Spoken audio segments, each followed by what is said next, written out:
everybody. I'm Cassidy, one of your Indianapolis Colts cheerleaders, and you're watching the Believe in Colts podcast. Welcome back to Believe in Colts. I'm Lawrence Owen. With me, as usual, is my guy, Donald Thomas. Donald, wow, week 3 of the NFL, the week of blowouts and upsets. That was what I got from this past week of NFL football. It was a lot of eye-opening, jaw-dropping games from just sitting there watching. I mean, it was one of those games where either you were on the edge of your seat and, you know, need to take your nitrous, right? Because you're having issues, or you're just like, what am I watching here, right? I mean, what's going on? This ain't supposed to happen. You're not supposed to have 40-10, 70-20, you know, stuff like that on a consistent basis. But that's basically what we had. If it wasn't a blowout, it was an upset. And what were you thinking of? What do you think of this past week's slate of games? Incredible. Like if you're a gambler, you probably are having a rough beginning of your week, because there were some ups, some spreads that weren't covered, and there's some spreads that just blown out of the water. But in my opinion, you know, I just want to. I mean, what I saw. We just got to get it out. The elephant in the room. I just got to talk about it. 70 points in one NFL game. Like, okay, I can understand. You know, if it was Bama playing, you know, Sisters of the Poor, something like that, right? And it's 70-20. But this isn't that, right? These are two professional teams playing, and to score 70 points in one game and potentially could have set the all-time record of 73 points, and we call the dogs off all of a sudden. I just don't even know where you go from here for the Denver Broncos. Like, I don't even know what that plane ride was like. I don't even want to know what it was like. If anyone smiled on that plane, if I heard a word on that plane from a coaching standpoint, like, I probably would open the exit door mid-flight. Like, you know what I'm saying? Like, I mean, there's some soul searching. There's some clearly Russell Wilson's not it. You cannot sit here and be like, we're still going to focus on this guy for the remainder of the next couple of seasons. Like, it's over with, right? So I just want to get that out of there. I just never seen anything like it. It was almost must-watch TV, not because of the blowout, just because of, like, this is incredible. Like, I think the Dolphins are that good as a team. Their offense is electrifying this year, but 70 points, like, is Denver's defense that bad? Is a holy smokes, man. I don't know. It was unreal. It was unreal. I was live reacting to the Colts game, so I didn't really get a shot at that. But oh my goodness, I was being told about it in my live chat consistently, right? Yeah. And I had to go back and watch it, you know, afterwards, and I was just like, dude, this defense is not good. I don't know what as a coaching staff, like you said, where do you go from there? You know, I mean, generally you go, all right, let's just forget about it. Worry about next week, blah, blah, blah. Don't even look at the film, you know, don't even look at the film. Just move on and forget about it and go. But at this point, that's got to be one of the most, that's going to carry to the next week. That's going to do one of two things to the Broncos defense. That's either going to be demoralizing and carry on to the next game, or they're going to overreact to it, you know, and then start playing, you know, like more opposite of what they were, whether they were playing too aggressive or playing too soft or something of that nature. Whatever it was, they'll probably overreact to that. And then you're going to see something similar happen again, you know, just because of mistakes being made on the field. And that's just a scary situation. I don't know how they're going to handle it. Hopefully they do, because, I mean, as a football fan, I don't like seeing 70 points put on the board. I want to see a competitive game. Now, if it's 70-65, that's a fun game to watch, right? You're still looking at it going, what's wrong with both these guys' defenses? But at least it was fun to watch, right? But not something like that. Before we get any further, I want to remind everybody, BetOnline is your number one source for all your betting needs. Get the latest odds, lines, and matchup reports for baseball, boxing, golf, NFL, and more. BetOnline continues to be the fastest and easiest way to place your wagers, including live betting and your favorite casino and card games available to play right from your phone. Head to the website or use your mobile device to sign up today and get in on the action. Remember, use promo code BELIEVE, that's BLEAV, for your 50% welcome bonus on your first deposit. BetOnline, where the game starts. Now, the Miami Broncos game isn't the only game that was an absolute, blowout. Now, not 70 points, but you got Buffalo just curb stomping the undefeated Commanders 37-3, right? And you had the Chiefs just making a mockery of the Bears 41-10. Now, to be fair, we all kind of expected the Chiefs, right? We all expected that right. game to kind of go that direction. Yes. But, I mean, the Commanders were undefeated. We expected them to get a loss sooner or later. I called last week, I said the Commanders are the worst undefeated team, right? That's what I said. But I still expected them to put more than 3 points up against Buffalo. I was not surprised by the outcome of that game. I said a couple weeks ago that Buffalo's a very good football team, and I said the only reason why they lost that first game to the Jets is because they were taken back by the moment of Aaron Rodgers going down too, and when they should have stepped on their necks and not gave New York any momentum or any air to breathe, they did. So that was their fault. So we move on from week one, and we said week one could be a crazy thing where you can't really get a gauge on teams anyway. So they came out last week and took care of business. They come out this week and take care of business. I think Buffalo's a very good. They're Super Bowl contenders, in my opinion, in the AFC.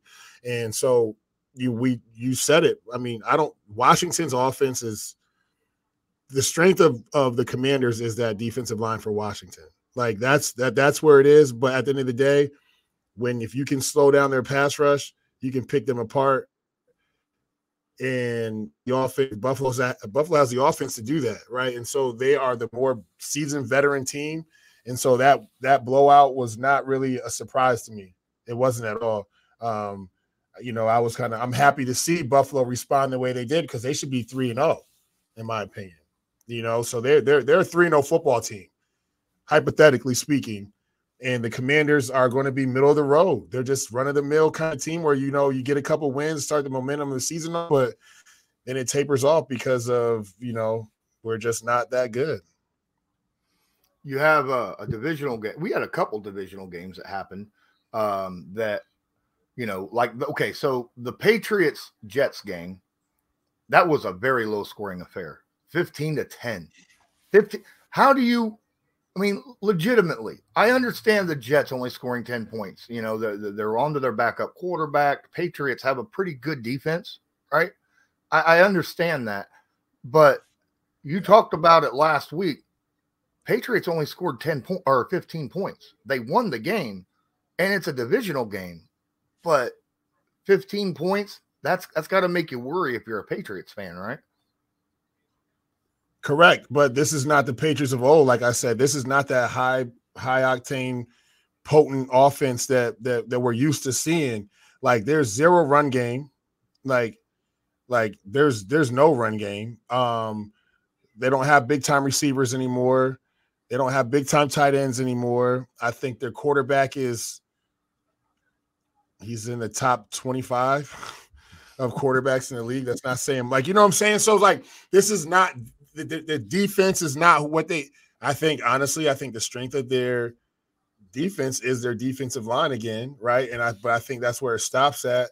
This is just a team that they're trying to figure out their identity on offense. But at the end of the day, I'm not surprised at it being a low-scoring game, a close game, because of, like I said, that I played in the AFCs for a majority of my career, and it was we could have been zero wins on both sides of the ball, and it's going to be a bloodbath, that game. It's going to be hard-nosed, hard-fought game. So I wasn't surprised at the outcome. I would have been surprised if the Jets had beat the Patriots, yes. So I think that the outcome was what it was. I think, like you said, you thought it was going to be a 2-score game and it ended up being a 5-point game. That doesn't surprise me one bit. But, the Patriots, they have some issues. some serious issues. Absolutely. Another divisional game, which to me is surprising big time. Texans, Jaguars. Texans really put a hammer to the Jaguars. The team that everyone picked, the Jacksonville Jaguars, to win the division after 3 weeks, it's at the bottom of the division at 1-2. I mean, they're below the Texans now because the Texans have that tiebreaker currently. So that's unreal, unheard of. Divisional games, sometimes that happens, but to me, that says that the Texans are a little bit further along than what people gave them credit for, and the Jaguars may not be as dominant sitting at 1-2. Their only win coming week 1 against the Colts. Yeah, I just feel like the Jaguars, I'm be honest, the Jacksonville's a better team, hands down, any day of the week, in my opinion, than Houston is and will be this season. I think that they are a team, they're a young team too. And so like you don't know what you're going to get out of these guys week in and week out sometimes with the focus and the executing the game plan. And so when you look at it from a standpoint of the better team should have won, I don't think Houston is better than Jacksonville. I'm gonna go on a limb and say that, call me crazy, but it is what it is.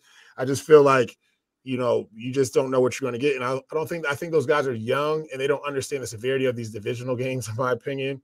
And so that comes down to a coaching standpoint, right? You have to harp on the importance of these division games because they are essentially, they're weighted heavier than a game that you're going to play when you play one of the, another conference, another division.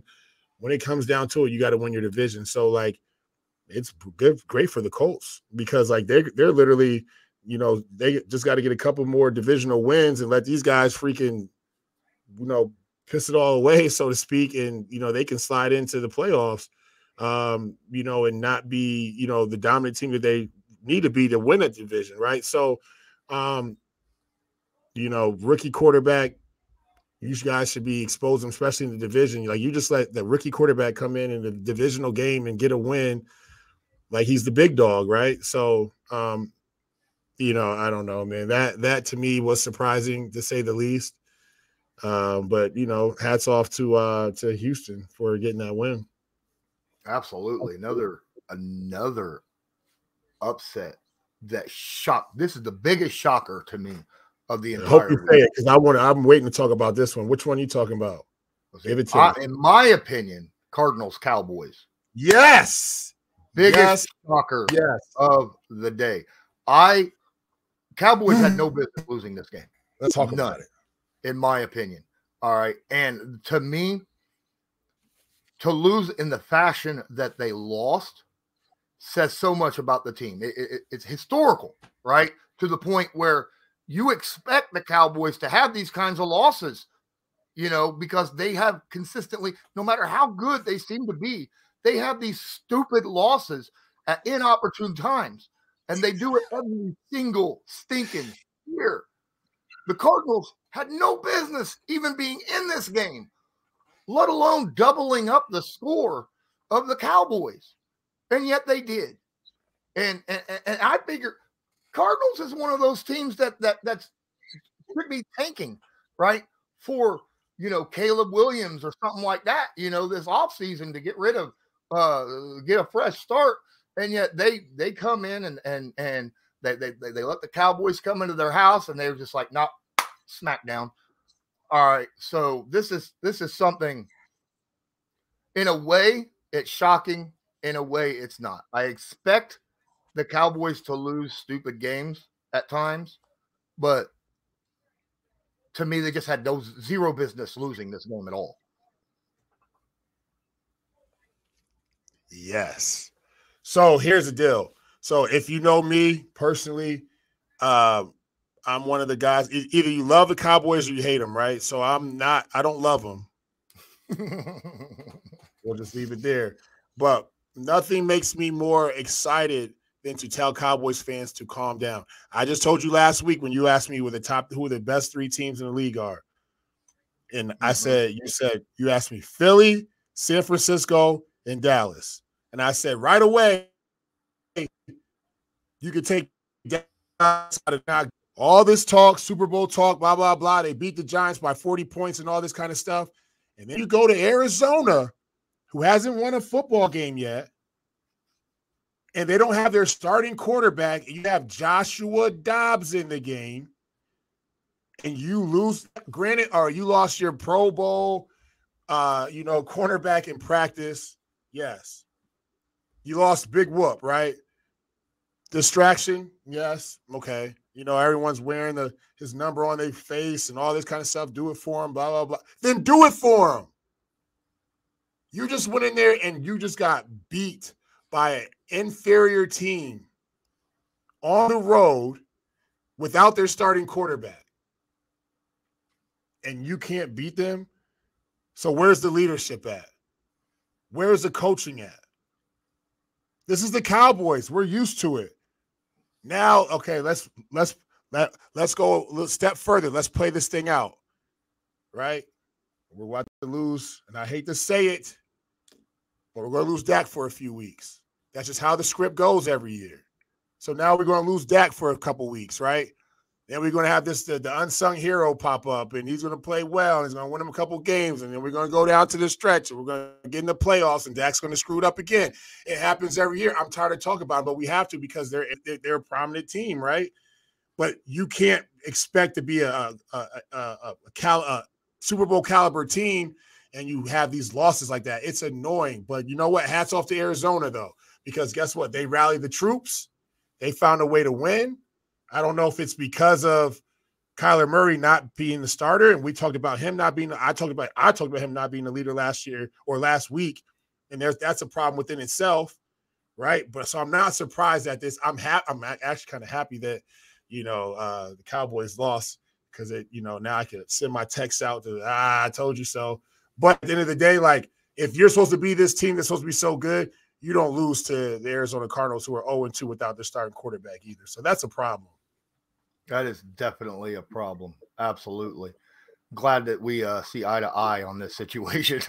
Always will. When it comes to the Cowboys, we always will. As long as you're on my side of them not being good. Yeah. All right.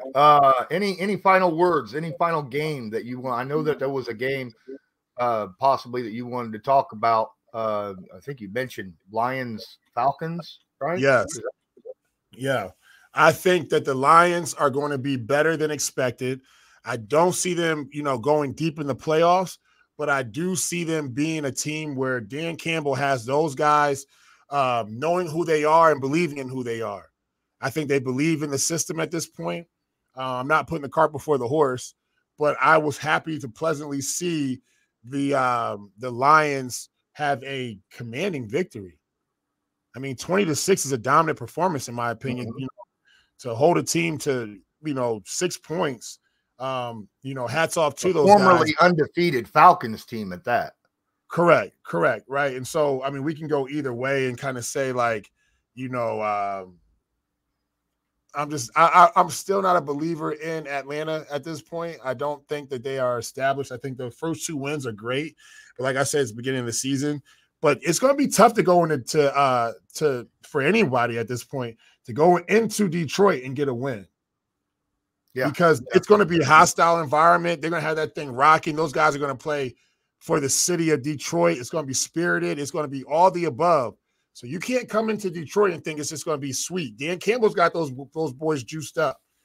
And so, like, I was happy to see him have a dominant performance like that and kind of, be 2-1 and sitting up there, as one of the, top, one of the top, 15 teams in the league right now is great for Detroit.